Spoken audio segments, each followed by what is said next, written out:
Welcome back to Speculation Nation. Will, how you doing today? I'm doing well. Awesome. So before we get into the topic of the day, Will, so the Bills have a rookie running back, last name Perry. He has always worn number 32 for a jersey number. The Bills have had set aside 32 for OJ before all the things went down, have held it since. Would you allow a rookie running back to have a jersey number that you had set aside? What's your standpoint on retiring jerseys, I guess, is really my question. I think you could probably take that one for about 100 years, and then no one would know what you were talking about. I doubt they're setting it aside to honor O.J. Simpson. I'm sure they're setting it aside to not have the association of O.J. Simpson with their organization. In general, honoring players by retiring their jerseys is really fun, but it does seem to put a time limit on the situation. You can't retire every number. Yeah, 100%. You obviously, eventually you would run out of numbers, like whether it's 100 years or 250 years. And for anybody who's scoffing at that, the league is celebrating 100 years. So you got to assume, at least right now, that another 100 years isn't improbable. So I would go so far as to say I think it's kind of silly to retire a jersey indefinitely. I think you can memorialize that by just retiring the number with a plaque or a banner somewhere in the stadium, and I think you could have 2 or 3 number 44s retire, and you're not insulting a player. Yeah, there's nothing wrong with that. All right, so we've done it once before for the NFC. We're going to do it again now. Let's talk about our FMK, Fuck, Marry, Kill. Will, why don't we run through what that means real quick? FMK, we all know it. Fuck, Marry, Kill. All the rosters. We're going to hold ourselves to some rules. We're going to try, with the most part, to be positional battles. And then we're also going to try to exclude players with an ADP in the first 3 rounds. The only reason we're going to try these things is because sometimes there's an interesting thing to talk about that doesn't fit within these rules. Yeah, that sounds great. So, fuck means rosterable with fun upside. Be prepared to give up. You're trying for a big thing. Be prepared to, take a swing and miss. Okay, so then that'll make Mary, like, they have a role on the team that's pretty decided, or like a dynasty stash? Yes. And kill means this is a player we think you should ignore. Sometimes it's going to be a player out of the 3 that we think you should most ignore. Not just necessarily the worst thing in the world and never consider them, but out of the players that we're citing, they're the one we most dislike for whatever reason we will further state. So now we know the rules. Well, why don't we start over in, how about the least or maybe the most difficult division if you're not New England? Why don't we talk about AFC East? It's a tough division to play football in and win, but it's interesting for fantasy for sure. In New England, very much itself at the very height of this. I think there's something to talk about at the running back position. I feel like this team is transitioning into a running team, and so it matters who is going to get the most. They and the New Orleans Saints are the best running teams in the NFL, and they don't have the reputation for it, but they soon will. So, fuck, marry, kill. Sony Michel, James White, Damian Harris. Nick, what do you got? So I'm going to say, fuck James White, marry Sony Michel, and Damian Harris, I think, was just a product of draft position. He's a great pass blocker, and I think they took him more or less for that, I don't actually see him having much of a significant role. Not for fantasy, definitely for the team, but not for fantasy in 2019. Tell me why. Yeah, no, I actually agree that Damian Harris basically filled in any hole they might have in the running back committee. He does all the stuff that they need done if somebody else goes down. But Sony Michel is going to be the important part, so that's why Mary, for sure.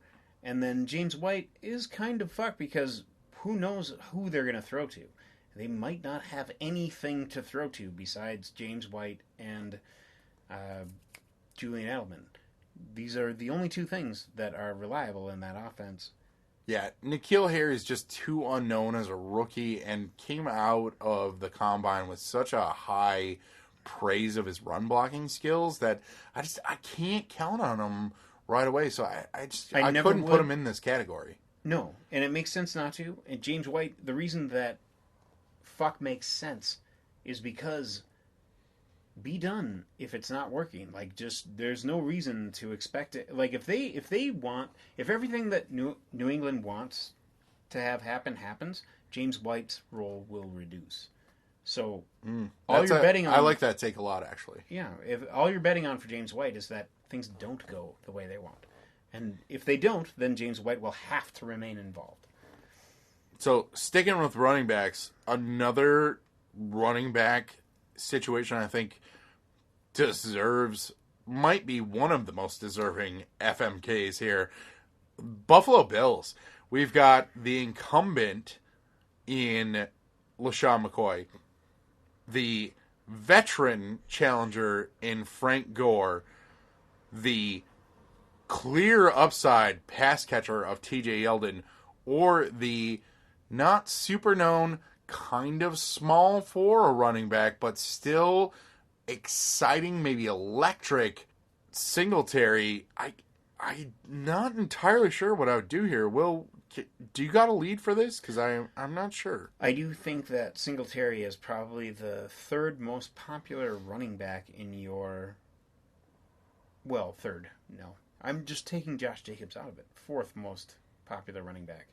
Josh Jacobs is clearly your most popular rookie running back, and then there are three other ones that are very popular, and he is the third of them, and it's because of the people who are in front of him. They are all failures or old, and this is an interesting situation. Frank Gore, bet against him at your peril. LaShawn McCoy has beaten back doubters before, and TJ Yeldon has survived to this point. So fuck, marry, kill these four. I will, for the time being, fuck Gore, marry TJ Yeldon, and kill McCoy. And the reason that I can't, it's uninteresting. I understand why that's uninteresting, because you want to have a take on Singletary. There's just too much in front of him, and so I'm just going to do the work that I can do. TJ Yeldon is the pass-catching back out of this. If you're listening to this and you wish we said fuck Singletary, I understand why, because that's obviously that would be the funnest thing if it happened, but you have three very capable people in front of him. McCoy being the least capable, who has been the best as a career runner so far. Next on the list... Jets, Jets. And this one is actually pretty interesting. At least two of these players are very interesting to me, and the third is interesting to the world. FMK, Robbie Anderson, Jamison Crowder, or Chris Herndon the fucking fourth. There are four of him. There are four of him. There's four of who? Chris Herndon. He's the fourth. He's the fourth. It's everywhere. Who's the other one? His father and his father before. Oh. His grandfather. Yeah. That's called an edit. It doesn't have to be. A little bit of he's the fourth. No, I'll probably leave some of these in, to be honest. Okay. Just because it's funny.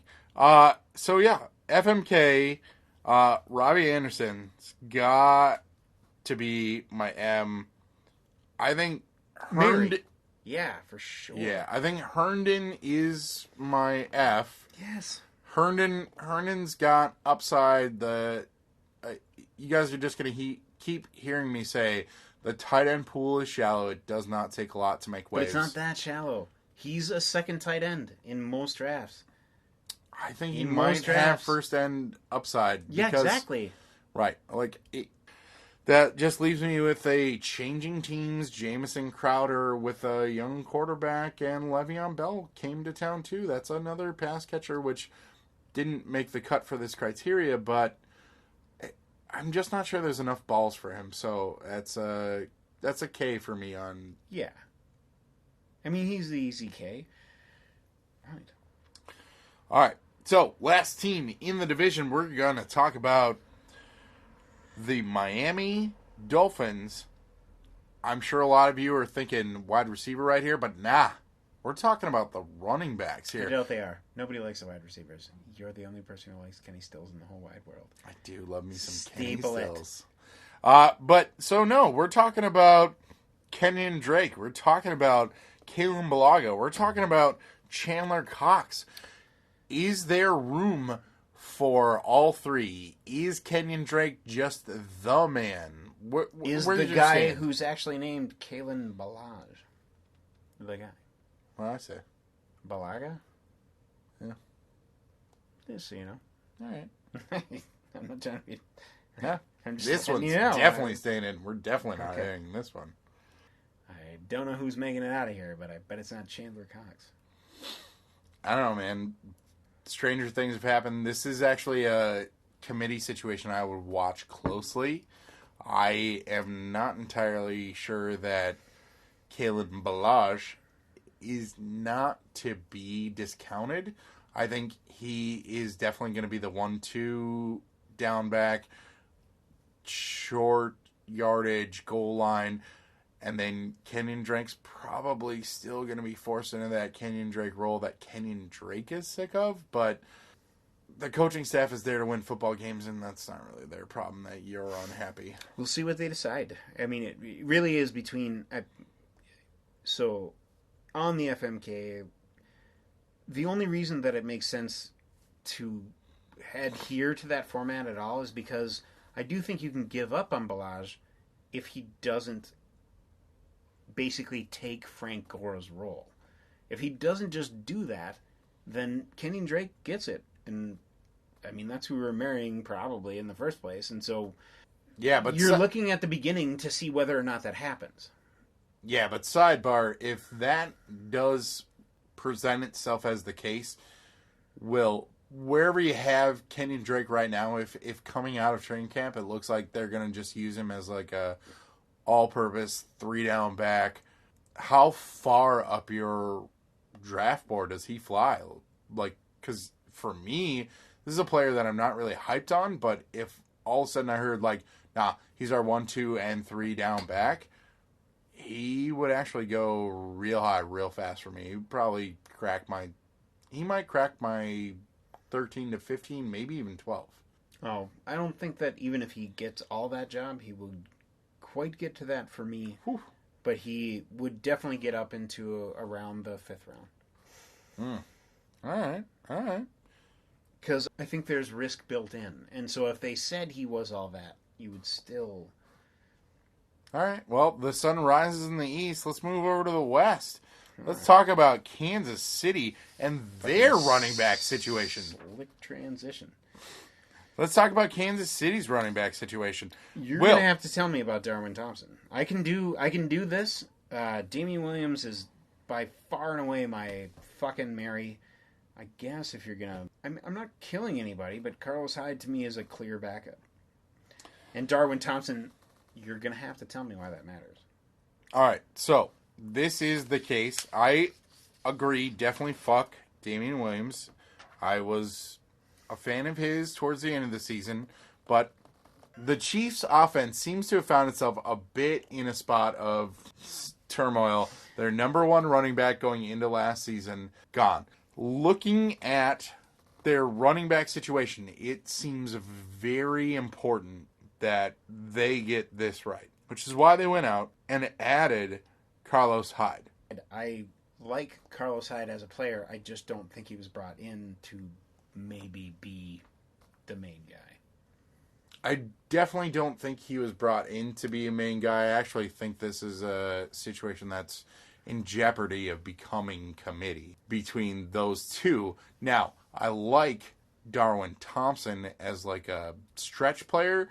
So he came out of Utah State. He had the number 2 plays from over 20 yards in the NCAA last year. He also had the 3rd highest combine time for his 40-yard dash of all players.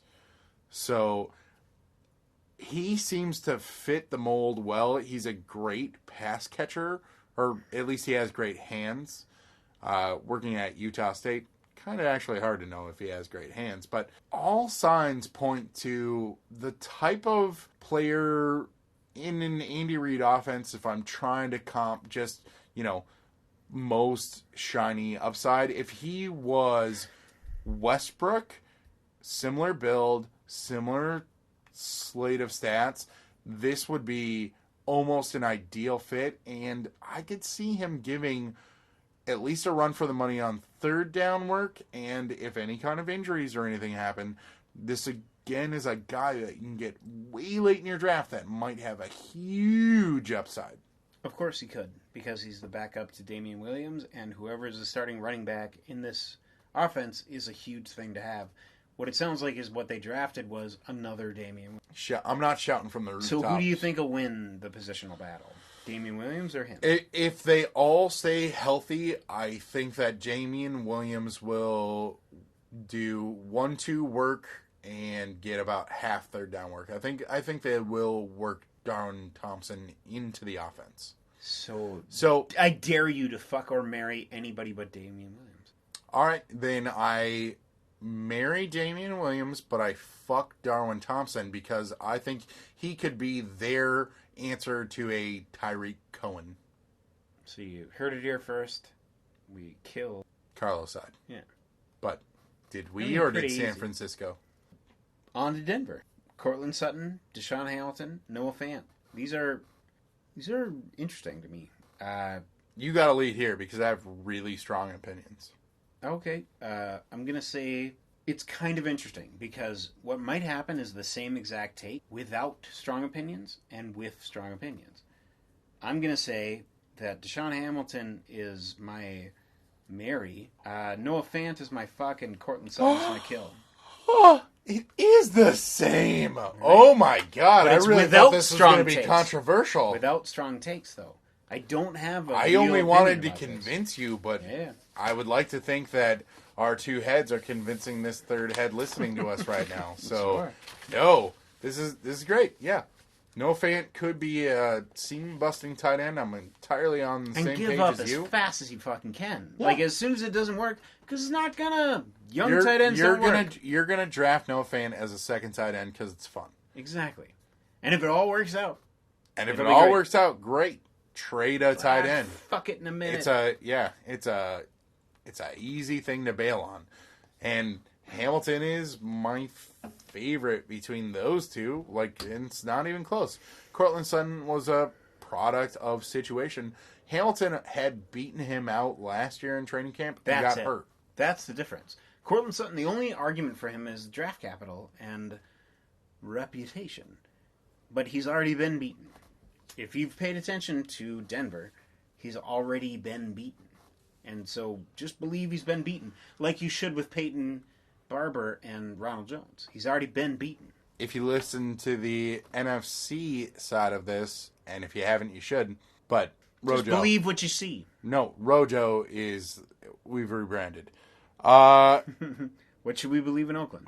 What should we believe in Oakland? Let's talk about the running back situation, because I am wholeheartedly on board with Josh Jacobs, but I actually think this is a talker because last year they were all about Marshawn Lynch. All they wanted to do was Marshawn Lynch all the time. Who was their number 1 running back last year with 800 yards rushing?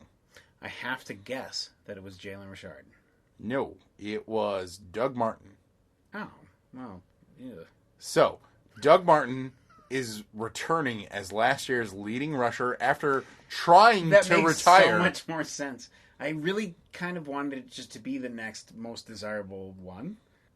Obviously, Jacobs is the more exciting player. So here's what I would say for the FMK here. I would F Doug Martin because John Gruden is crazy. What if he makes him the lead Because back I'll again? put my dick in when anything. Right. Lord knows in my 20s. If I'm marrying somebody, it's definitely Josh Jacobs. I gotta believe this is gonna, whether it is at the start or by the end of the year, I gotta assume this is actually the person that's going to lead the team in rushing yards. But Jalen Richards is potentially a factor that shouldn't just be ignored. So while he is my kill, he's definitely something to watch on the waiver wire, especially if there's an injury. I think it's a neat thing to bring up at all. So I'm going to do a different FMK out of these than you did. And that is, obviously, fuck Josh Jacobs. If it starts to not work out, it makes sense to stop. But you can fuck him from the standpoint of, like, you can trade him away. He's got a name, sort of. You killed, easily killed. I love the muscle hamster. And it's easy to kill a hamster. You get another. They're all muscly. No, they're not always muscly. You marry Jalen Richard, and the only reason that I'm saying that is just to bring up the pass-catching running back as a whole genre. And they are your waiver wire saviors for running back.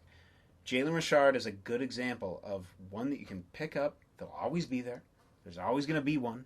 You can pick up Doug Johnson. You can pick up Dion Lewis. You can pick up whoever. There are tons of great waiver wire pass-catching running backs, and you're going to love them because they get you 10 points a game. And that's what Jalen Richard will still be. I'll marry that. And on that note, we've gone east to west. The sun has risen and set. Let's talk north to south. Let's start in the north. So, Pittsburgh. Big transition here at the wide receiver spot. They brought in Dante Moncrief, formerly of the Colts. Last year with the Jags, didn't make as much noise as some people thought he could.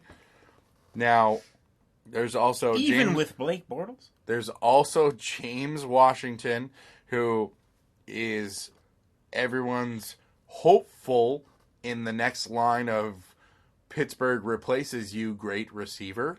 Or my least favorite, but everyone else's, sleeper tight end, Vance McDonald. Will lead here because, again, strong takes. I got so much to say on this one. So, in a Pittsburgh, fuck, marry, kill, I'm going to fuck James Washington. I hope he actually does do the job. I'm going to marry Vance McDonald because I do think you can build a strategy around a late tight end. And while he's not my favorite one to do that around, he is a reasonable option for it. And then I'm going to kill Dante Moncrief because how many teams do you have to be on before everybody realizes you really actually can't do this job? So this is my FMK here, and I'm very passionate about this one because I actually think this is going to matter a lot for the fantasy season. I'm a Ben Roethlisberger believer. James Washington is the next one in line to do the thing in Pittsburgh. He is the next one. No question in my mind. He's slimmed down 15 pounds. He is going to be lighter, faster, and more agile. He is absolutely your fuck here. He has to be the guy that you spend the early draft capital on because you believe it, and if it doesn't turn out, you got to ditch it. You got to, if you can trade it, do it. Find that Pittsburgh fan in your league and trade him to him if after 2 weeks it's not a thing. My marry here is going to be Vance McDonald, which I cannot believe is actually my position, as I do not like it, but the tight end pool is shallow. Doesn't take a lot to make waves. Just gonna keep saying it over and over and over. That is my marry, as painful as it is for me to advise you in this way, with a big old Jack the Ripper kill on Dante Moncrief for the exact same reason. You wouldn't keep bouncing around the league if you mattered at all. Moving right along, Footloose, fancy free. Oh, yeah. We're talking about the AFC South. Let's talk Texans. Running backs. I love Lamar Miller, but he's dead to me now. He's in this list. We've also got Donta Foreman, and we've also got Taiwan Jones. This is a bit of a deep cut, but if Lamar Miller succeeds his job to somebody, and that's a bit of an if. Just seeds. If Lamar Miller cedes his job to somebody else, could it be either of these guys? Could it be nobody and he just holds it out of name and respect and contract? I genuinely am unsure of this one. I know I want Foreman, but so he's my Mary, I guess, F Miller because you have to and kill everybody else, but I'm not really happy about any of this, to be honest with you. Sure. I at the NFL draft crossed my fingers and toes that they were actually going to be the team to pull the trigger on Josh Jacobs. Yeah, that'd be really neat. This will be a semantic argument, and I'll say you fuck Lamar Miller. And that's because you have every reason to believe that he'll start the year as the starter, and if he keeps the job, he keeps the job. So, fuck it. Betting, especially at the beginning of the year, on him keeping his job is not dumb. That makes sense to do. Marry Donta Foreman. I guess it makes more sense to bet that they didn't do anything, so what do they want to do? So, if Devonta Foreman could supersede him, but has an injury again, and then Miller takes it back, or is there room for... I mean, I picked Taiwan Jones, but they have like 5 running backs on the roster going into camp. Could somebody nobody's looking at right now rise up out of the crop? Lamar Miller does everything the offense needs to operate outside of be a good running back. Donta Foreman might introduce the element to the offense of a good running back. The reason they didn't pick a running back is because they think they have a good running back in Donta Foreman. Moving right along to the Tennessee Titans. This is obviously a hotly contested situation with the addition of A.J. Brown. So A.J. Brown, Corey Davis, Delanie Walker has been a top 10 tight end when he stayed healthy. Who could be the top pass catcher here? My FMK is F. Corey Davis, because I actually think A.J. Brown is going to take a lot off of his plate. My Mary is Delanie Walker, because a top tight end is hard to find, and we're playing... In draft speculation, we're playing Madden without the injuries turned on. I like this. Which means, unfortunately, while I believe in him in the long term to be the best prospect of this trio, I gotta kill A.J. Brown because I think it's going to take a little time for him to develop rapport. I think it's going to take a little time for him to get to know the offense. Sometimes somebody's got to jump in front of the bullet. They want to be a run team.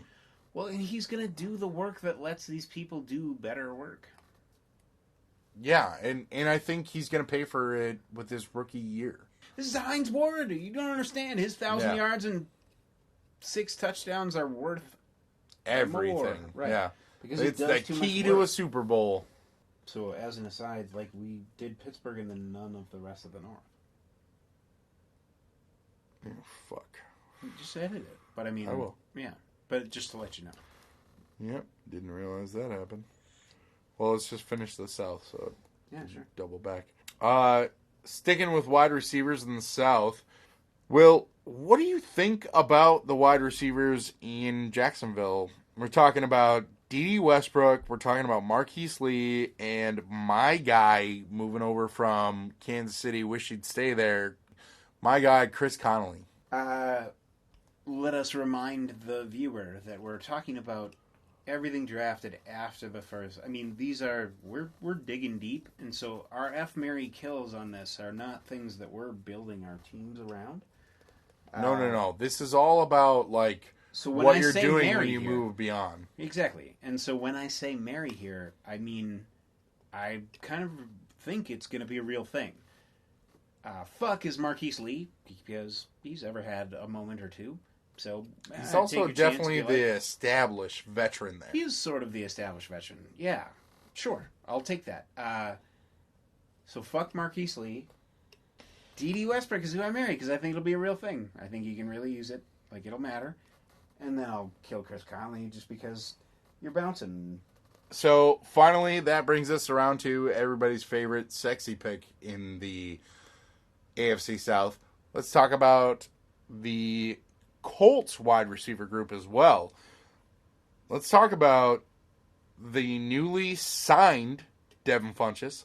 Let's talk about Paris Campbell.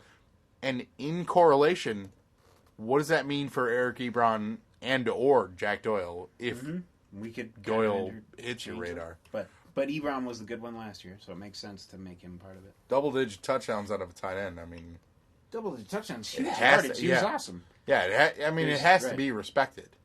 It does. So I'll kill him. You Just kill because- Ebron? Yeah.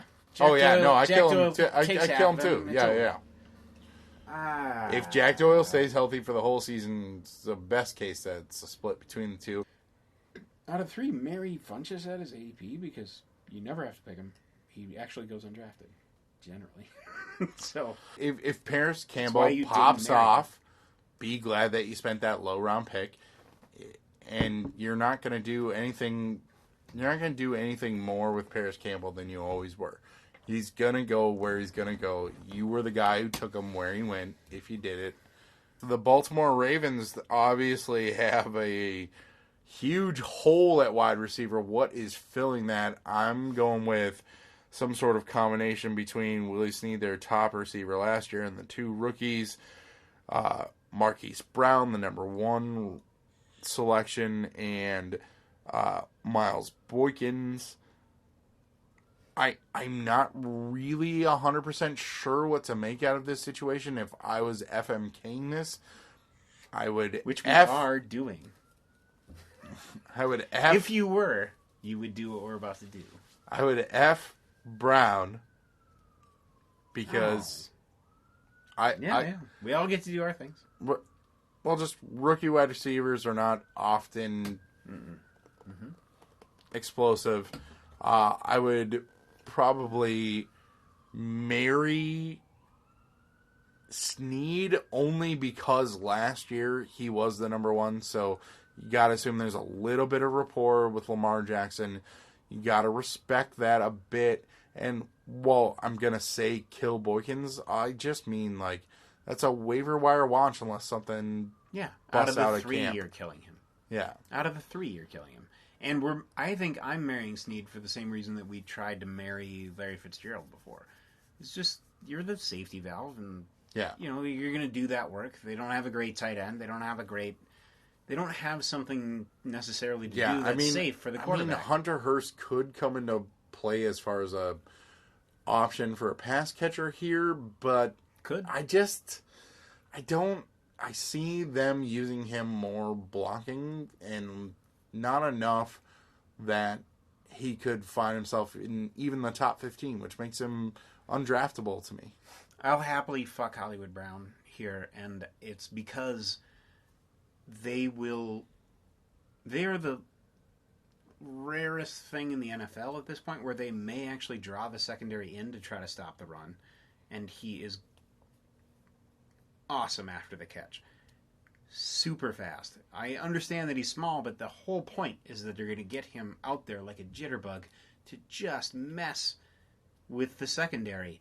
And they will not just bomb it over the top to him. That's not the job there. They're going to use him as the thing to throw over while they all crash the run. And I really actually am kind of excited to pick Hollywood Brown at the end of my draft in a regular year-to-year league. So, moving down to Cincinnati, we're going to stick with the wide receiver theme yet again. Tyler Boyd, John Ross, Tyler Eifert. because AJ Green's gonna go. He's gonna go in your draft. You're not really making decisions here. So if you're taking, You can color your FMK with the idea that AJ is an overarching umbrella. yeah, but he's gonna go so early in your draft. You're not really making a decision. You're gonna take him or you're not. Sure. That's just, I don't know. To me, that there's no real debate here. Tyler Boyd contract year, John Ross contract year, Tyler Eifert playing for his career. I would say, like, if he gets hurt this year, I don't think he plays again. So I actually think this is one of the tougher trios in the set because I love Ross's speed, and he did have a couple of big games last year, but literally a couple. Tyler Boyd seemed to have the breakout. Maybe he's the new lead in the pass-catching game. But again, Tyler Eifert, it's just, if he could ever string 16 games together, I mean, that's a top 5 tight end for talent. This is such a game of Jordan what Reed, if. So is everybody. It's such a game of what if across the pass-catching board, though. Sure. So if I like something, I am drafting John Ross as my F. I am marrying Tyler Boyd because I think he is the heir apparent, or maybe even the number one receiver, and AJ Green kind of slides to what they would have John Ross do in the offense. I'm just saying, if you're scripting your games week to week and AJ Green misses time the way that he does, but Boyd doesn't, so Mary Boyd, F. Ross, and I just cannot trust Eifert.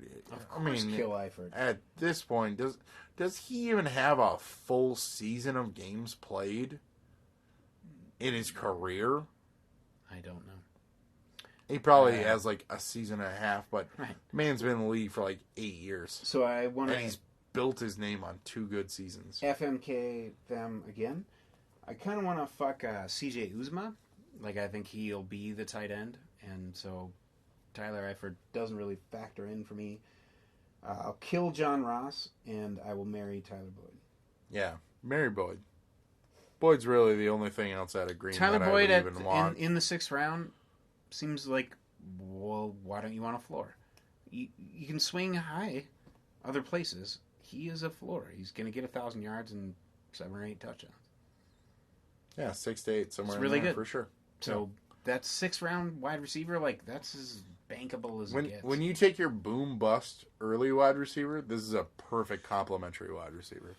All right, so let's end it on everyone's favorite, sexiest team in the NFL, because we haven't played a game. Will, you name every fantasy team the Paper Tigers, and here is one for you. Let's talk about the Cleveland Browns receivers, but we are gonna remove Subtract, yeah. OBJ. Got it. So we are talking about Jarvis Landry. We are talking about Antonio Callaway and David Njoku. Fucking Mary are so tough on this. Like, what to pick, because both of them are clearly Fox. So what do I want to marry? The only rosterable one out of the 2 that I'm going to pick here, the one that I'm going to kill is eminently rosterable. So I'm going to say fuck Antonio Callaway. I think that there might be enough to go around for 3 wide receivers in this thing. I'm going to marry David Njoku because you actually do have to roster him to have him. You can't just leave him on the... Antonio Callaway you could leave on the waiver wire and still fuck him from afar. You could pick him up if he does do anything. Right. So you don't have to do that. You're saying you could swipe right. You could. You still might have the option you after could your fuck draft. him when you feel like it. Indeed. And David Njoku will be gone. So that's why you marry him, in order to just have him. But who do I think will be better at football? I don't know. Between those two, and then fuck Jarvis Landry because of the ADP. It's too high, and he's not gonna live up to it. Yeah, I agree. The other part is that we saw the one that I was biting at the bit to say was that Jarvis Landry had his chance last year to see whether he was some special thing with Cleveland, and you didn't see a special thing. You just kind of saw a dude drifting around. You're buying on the hype, and I'm all about buying on hype, but only at value. And you've seen it. Hype works when you haven't seen it. You've seen it. You've seen what Jarvis Landry is on Cleveland. Yeah. It's not like it looked like it was gonna be great and only needs this little more push. It didn't look like anything. All right, so that's going to wrap it up for the AFC side of FMK for the Speculation Nation podcast, episode 2. Depending on which one you listen to first, either A or B. Thank you guys again so much for giving us the shot. Thanks, guys. Will, what should they do? Like and subscribe. Yeah, like and subscribe. He said it with passion on the other one. Go listen to it. It's way better. All right. Love you. Bye.